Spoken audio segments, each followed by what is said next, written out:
खबर बांसवाड़ा से है, जहां समाज के सभी वर्गों को एकजुट कर जातियों की जकड़न तोड़कर शिक्षा, संस्कार और रोजगार के माध्यम से नई मजबूती देने के लिए विप्र फाउंडेशन के ऋषिकेश में शनिवार से 2 दिवसीय आरोहण नायक प्रशिक्षण शिविर का आयोजन किया गया, जहां देश भर से चयनित 500 कार्यकर्ताओं को नेतृत्व, संगठन क्षमता और सामाजिक दायित्वों का व्यवहारिक प्रशिक्षण दिया जा रहा है। शुभारंभ सत्र को संबोधित करते हुए विप्र फाउंडेशन के संस्थापक सुशील ओझा ने नायक प्रशिक्षण शिविर के उद्देश्यों पर विस्तार से प्रकाश डालते हुए कहा कि आहरण से ही नेतृत्व का उदय होगा और आने वाले समय में यही नायक समाज के महानायक बनेंगे।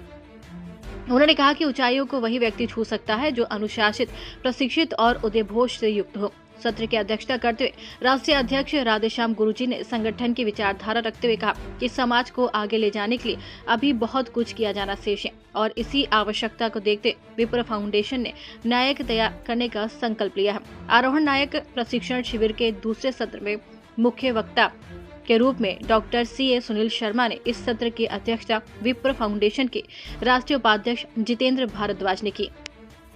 इसी तरह अनुशांसिक संस्थाएं, प्रकल्प और अर्थनीति सत्र में विप्र चैम्बर पर ऋषभ सरोलिया, स्पेक पर प्यारेलाल शर्मा, अन्य प्रकल्पों पर राजकुमार व्यास ने विचार रखे। वरिष्ठ पत्रकार विमलेश शर्मा की अध्यक्षता में हुए मीडिया सत्र में विषय वक्ता राजेश जोशी बेंगलुरु ने किया। आरोहण प्रशिक्षण शिविर के दूसरे दिन शाशीष देने, जूना पीठाधीश्वर स्वामी अवधेशानंद गिरिराज महाराज पधारे।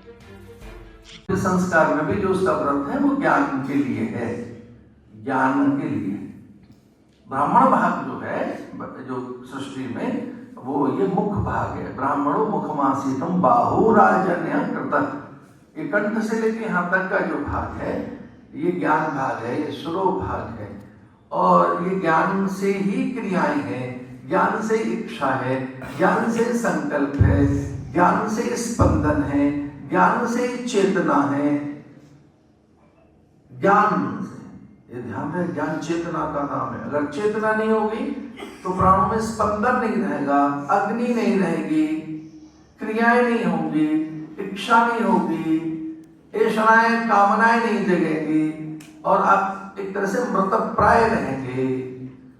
तो जो ज्ञान है वो चैतन्य है, ज्ञान आपको चैतन्य रखता है। ज्ञान माने आपको सक्रिय, इन गतिविधियों को आपको समझना है और इसी पर ही काम करना है।